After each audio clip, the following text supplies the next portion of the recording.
What's up, Zox fam? So day 19, we are coming out of the 2x event and we got to talk about everything. Not only were we able to get tons of things built up, but we were able to clear Inferno DokiDoki. So I want to talk about that, right? And then of course, getting into our weekly plan, there's lots to go into, right? But let's start off with our pain points with our DokiDoki, all right? Now, number one, how exactly did we get here? What exactly is the setup for this team? How does it work, etc. Now, this team can't auto. The main thing is that with the setup, what I'm really like emphasizing here is taking the hit, right? Because I don't have speed. And the thing is like, if I was so fixated on just getting speed, I would never have been able to clear this. I had to take a step back and identify like, okay, what can I do to basically enable my team to be able to do this? And for lack of better words, I looked at all the stuff I was doing and I was like, wait a minute, the way that I can get to the point of doing this is by simply building into what I'm lacking, right? And not necessarily rolling speed, because that's not the answer, right? So what we're doing right now, we have obviously the opponents going right now. We're gonna get our slumbers into our Ramoka nuke. There we go. And then boom. That's my team for Inferno. Now, you might be wondering like, yo, where is all of this movement coming from, right? There's a lot that's happening right now. There is definitely a lot that's happening. But with that being the case, I was able to figure out a solution to a problem I was having, which was how exactly am I going to be able to clear this with not having speed, right? Like I don't have speed at all, right? So now I can actually show you guys what the team comp looks like and how it kind of works, right? Because there's so many things, even with like some of the RNG, I was able to kind of tweak that so it's a little bit more consistent. But what exactly does this team look like, right? So when we're actually looking at the units, right? So you've seen that was the speed clear. There's no LD for the most part, most teams, right? And I wanna explain that real quick. Most teams that are doing this in the really fast margin, they have Mios, okay? And I wanna talk about that part. They're using Mios and they're really, really fast. So Mio with plus like 160 something is like kind of the 170 you see here. She's running that team, right? Like she's basically making sure that you can get away with running a Biotin, right? Because the Biotin is not even getting touched, number one. So that's kind of how that is, right? But my team comp, I have to get hit, right? And this is like, I would even say for some of the slower runs, you got to take hits. And how do you work against taking some of those hits? So what I decided to actually do was like, for example, let's start off with my, let's say Freya, right? So Freya is a big part of that team. I do have her on Gigabyte, 104 in the speed, no skill up investment. So there's that, right? When we look at the shell, we just have Shadow Dash rolled one time for 14, or it's on gold. I shouldn't say it's rolled one time. Actually, no, I never rolled this again. It just rolled that. So yeah, there's that. I got the synergy here, and this is for a healing or shield, which she does neither one. So I don't actually use that. And then the HP is just for the bulk, which I mean, that's just nice to have. But these are all things that organically rolled. As far as the sets, we have Swift Rush, right? Accuracy, effect accuracy, and effect accuracy. That's it, right? That's all we're using on her. That's it, right? Now, when we're looking at my Ramoka, now I want to talk about this because Ramoka's a little bit different than some of the other characters. I feel like if you're going to have a DPS, which she has been my main DPS for DokiDoki since the very beginning, so I've been able to make that investment choice in her. If some of you guys are using Shieda, there's that. If you're going for a slower comp with like say Rahu and Gray with like a Valerian, there will be that, you know, investment choice. But because I'm building up my Ramoka, skill 3 is a must. Now there are some things that can help you with stat filtering, which is basically like something that you can do to get some of the other stat values, because I think players forget that.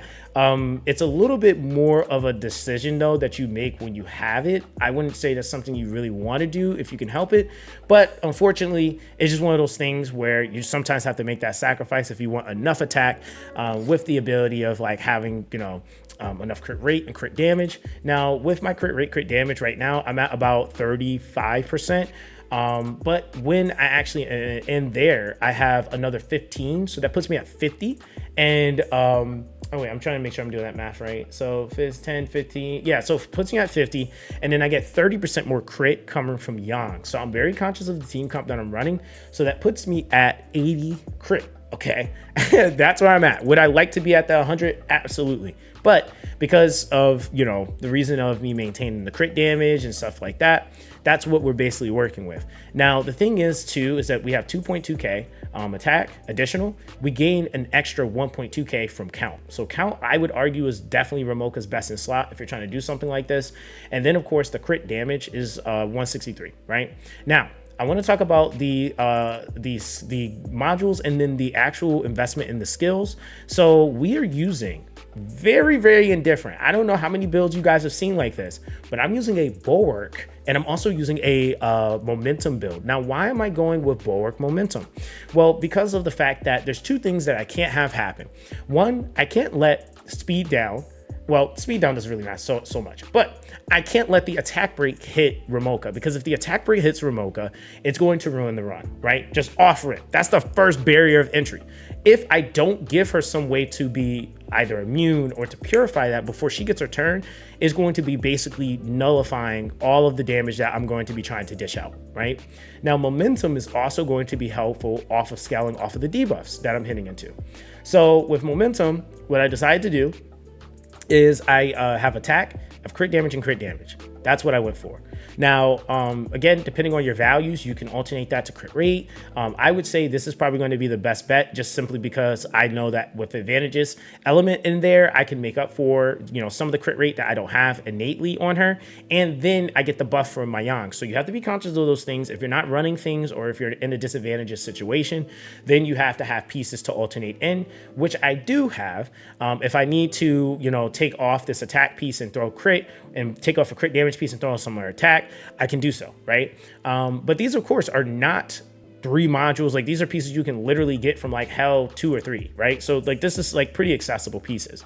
Now, with that, okay, the main thing is that, like you can see here, I just farmed enough of Aurora 3 so I could get 1 bulwark piece for this side and 1 for this one, right? Now, the thing is that I don't have any perfect pieces. Like, they're not like the best pieces I could have ever gotten, but it has the 3 matrix bonus. And the reason why you want the 3 matrix bonus is because if you're trying to do anything 12-8, you need at least 2 for the 8, or I would say at least for the 8 slot. It's just easier to do. So just having it with the 3, and then on the shell, I actually get the bulwark, right? So that's 9, 3, 6, 9, right?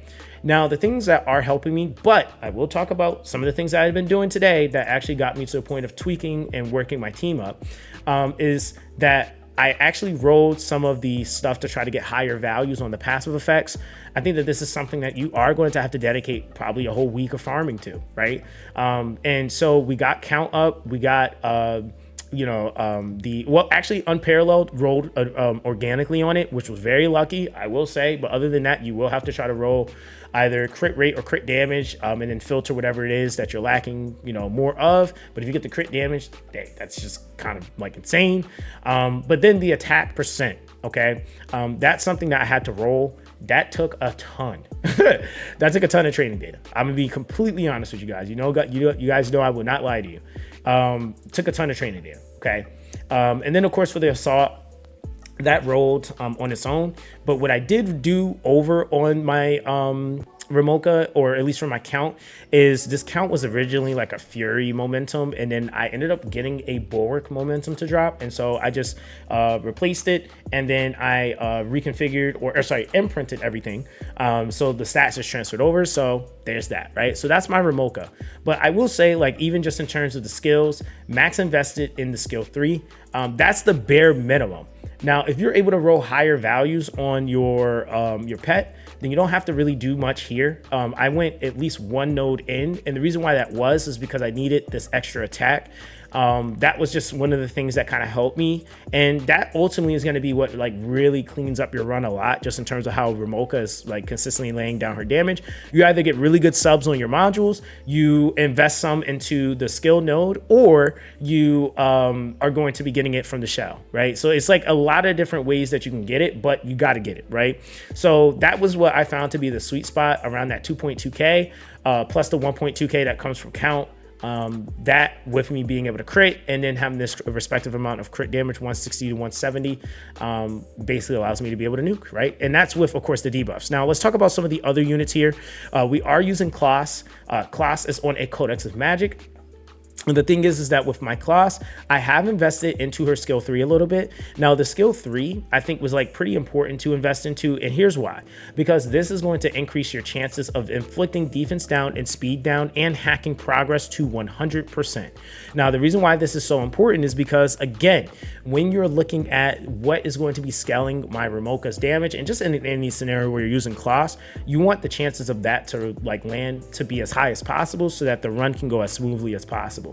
Going any further is not required. I mean, the cooldown would be cool, but I mean, to be real, we're using Codex and Magic, so we don't care. The other thing is too, is that like going any further here, there's no need to go any further on any skill. Just a little bit into the skill 3 would be nice, which, you know, that again was just, like I said, just kind of help clean it up. Is it required though? You don't have to have it, but it will maybe make some inconsistencies there. So I would just say, just to be safe, it can help. So that's just one of those things anyway you're going to have to do over time. But if you can do it earlier, I don't see why you want it. Now, of course, as far as the build, right? So let's look at the pieces. I'm still using outstanding pieces. Couple of pieces, like again, you can farm pieces that look like this from like Hell 3. Like that's the crazy thing. Most of my pieces either came from Hell 3. I would say in Doki, I've gotten a lot more farming done. So over the 2 times, I was able to get some pieces with the effect accuracy here on speed triples. But again, I'm still using my 2 slot one from like Hell 1, I think maybe. So there's that. And then it's all effect accuracy, right? The main thing is that at this point you want triple effect accuracy, so you can have about anywhere to that upwards 170, 180 effect accuracy. That's the way that things are going to land consistently. She's at a you know, 102 on speed, so that's just kind of like what you have to do at this point. But yeah, that's basically that with class. Now the other character that we're actually using here, and this is where builds get a little bit interesting, okay? We're using the homie Yang, but we're not just building Yang like any other character. The reason why Yang is built this way is because I had to factor in a couple of different points. Like I said, I'm not fast, so I'm taking hits, and I know that typically he's the first to die. So what we actually did, investment wise, skilled his skill 3 all the way up. The reason why that is because his skill 3 has the ability to give you turn meter push when he crits. Okay, so we look here at our modules. What are we working with? We have an 8 bonus active on Swift Rush, and we have an 8 bonus active on Strive. So I think one of the things that a lot of players think that they have to do is they have to 12 sets, or they gotta have a 12-8, or they gotta, like, no, you can run an 8 and an 8, or you can run you know, whatever you need to get the job done. And so with him being at 80 speed and running him on Strive, it's a defense increase of 10%, but after being attacked, it advances your turn meter by 10%, right? So this ends up being really, really good because I know I'm taking hits anyway. So it's going to be pushing him forward, and it's allowing me to still be able to actively get his turns. It rotates me into the second turn. I know that he's going to be cutting. And then because I'm also running him on Gigabyte, this is actually allowing me to get cuts after the enemies go. So I'm getting cuts from being hit and from them going. So he just gets to pop off, right? So I'm always guaranteed to get off not only his skill 2, which is the first skill that he uses, but then I'm also going to be able to use his skill 3, which inherently helps the rest of the party. And because of the setup for his modules, I actually have him on 56% crit. So he's at 66, plus he gives the crit rate buff of 30% in his skill. And so we're almost at 100%, right? And so with that being the case, we have him on an HP defense and a crit rate. We don't care about stripping. We don't have any effect accuracy. I would say, like, depending on what you're doing, like if you're doing something like, I don't know, Aurora, and you're using them for a strip, you can go for more effect accuracy. But to be real with you, I would say Viper would still be a better stripper, and then he would be there for really pushing your team, like more than anything. Like that would actually be pretty insane for your rotation. And the thing that's like kind of like insane, right? And I want to just make sure I point this out. Yang has 6 hits, deals 6 hits of 60% damage to a single enemy, and when Yang lands a crit hit, it increases all allies' turn meter by 10%.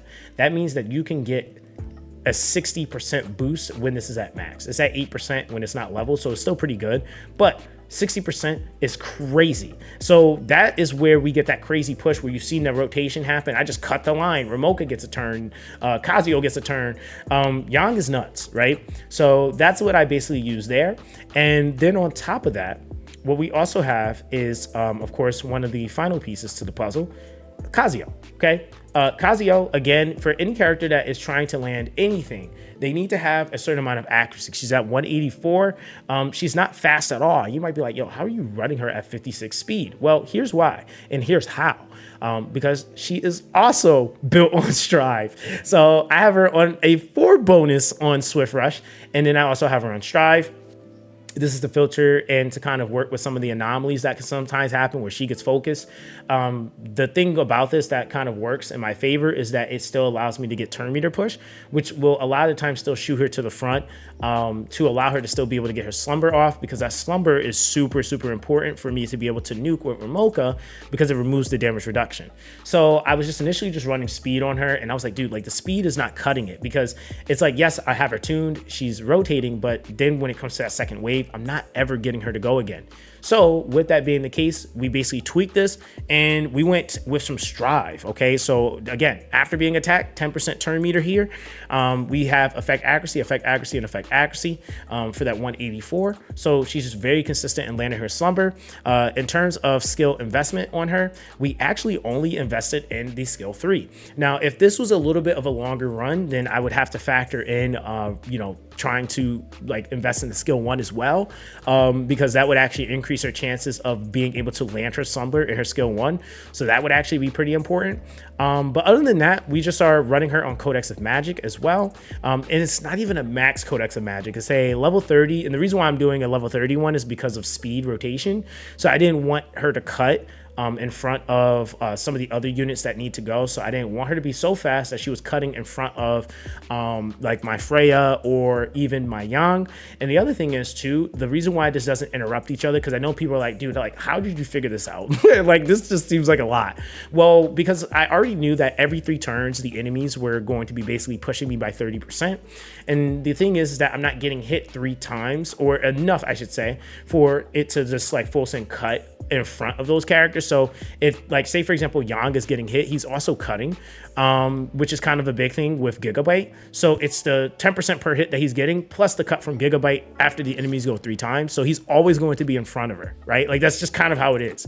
And then with Kazio, the big thing with her, the reason why I don't run her on Gigabyte is because if I actually ran her on Gigabyte, it would actually cause her to cut in front. So running her on Codex of Magic gives me the double up. And then she still, when she gets hit, instead of her being killed or just being in the back and then she gets hit again and she dies, she'll cut in front of some of the enemies, or in some cases she'll be pushed all the way to the front.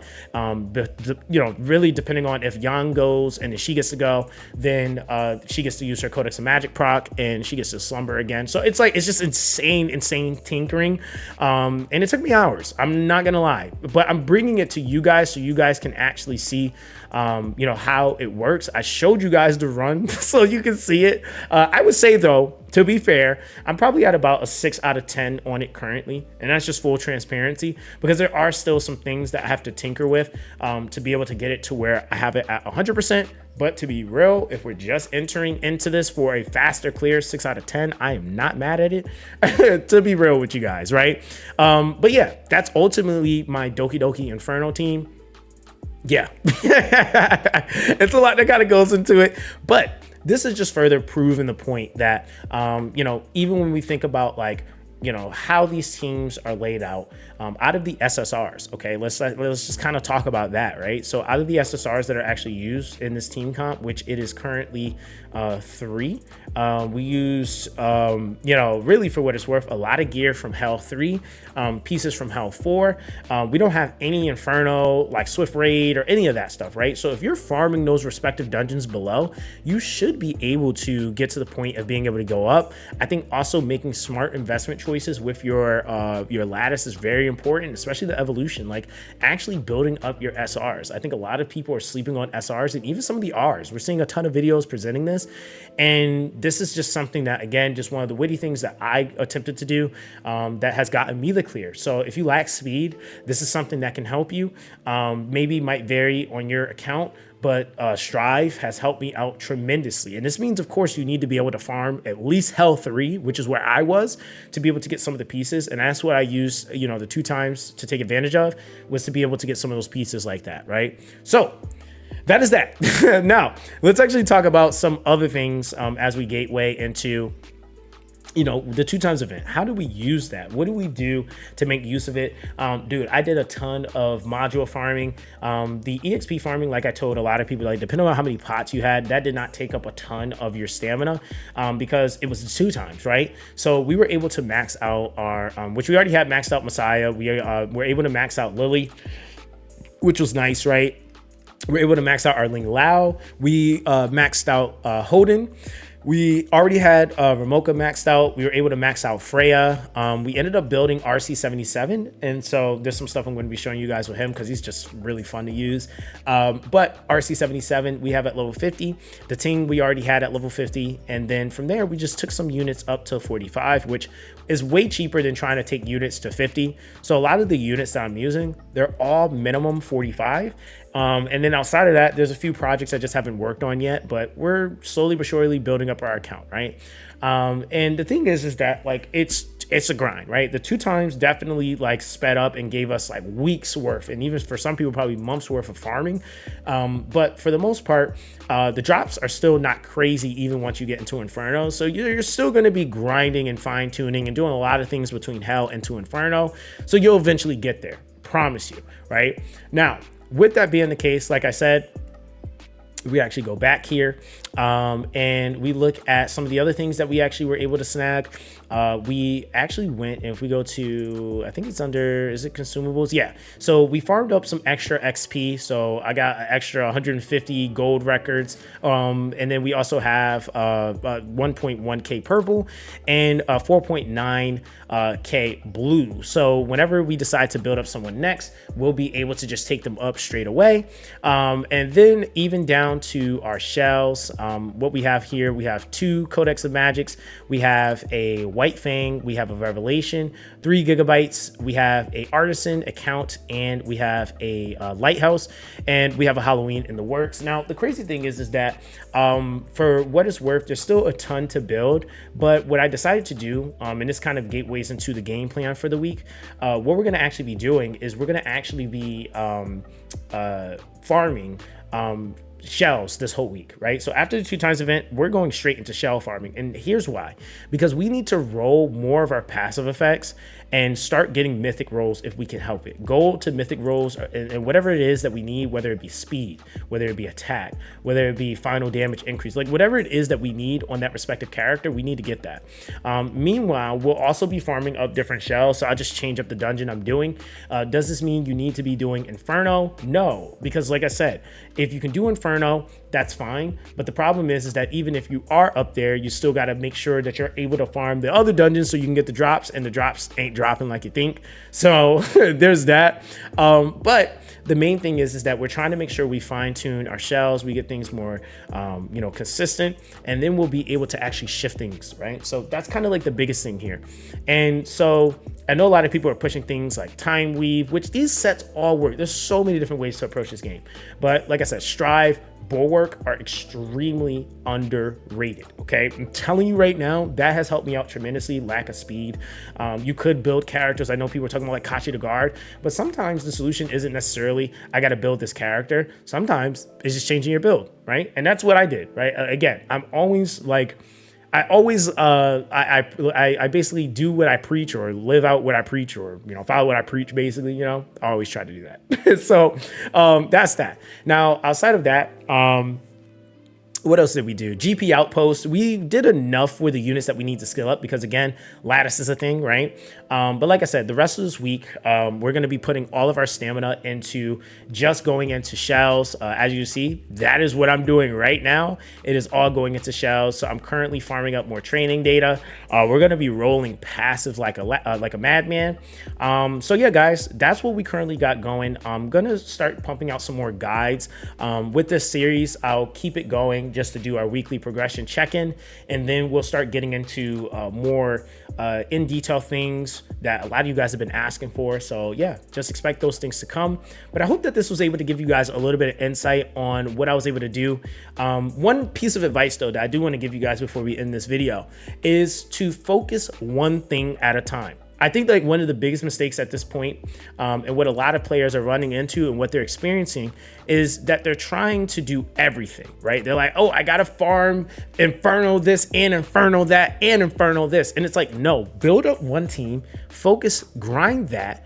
Then if you need to, hey, make sure you're at least in maybe Hell 3. Hell 3, I think is like the general like sweet spot for most stuff, because even if you have to spend a day or two there, you'll be able to come out with some of those pieces. Like for example, like I was saying, right? I'm in Hell 3 in Aurora. I couldn't go up, right? I just couldn't go up yet. And it's not because I don't have the stuff to do it. I just, again, don't have the investment just yet. I've been building up my other teams, so I'm working on it, right? But the thing is that farming in Hell 3 allowed me to be able to get some of these bulwark pieces, right? Like that's literally, and I only needed 2. It gave it to me. I guess we can say I was lucky there, but I was able to get some effect accuracy piece. Like you can still get 3 slot pieces here. And so that's ultimately what I use to be able to grind into my more consistent DokiDoki. And so, yeah, there's a lot of different pain points and a lot of things that you have to identify. And so I hope that, again, like I said, this is showcasing that even without speed, you can still do these things. You just have to build into it, right? So I have a one-shot clear. It's not 40 seconds, but it's like a minute 13 on average. And that's still good enough to me. I mean, I'm gonna be honest, that's still good enough to me. So once I get speeds and stuff like that, hopefully the teams get much better. So yeah, guys, that's basically going to be that for day 19. We will be live streaming twitch.tv/Zoxaskun. If you guys have any questions, make sure you guys come through. So yeah, guys, that's that. Everyone stay blessed, and I'll catch you guys in the next one.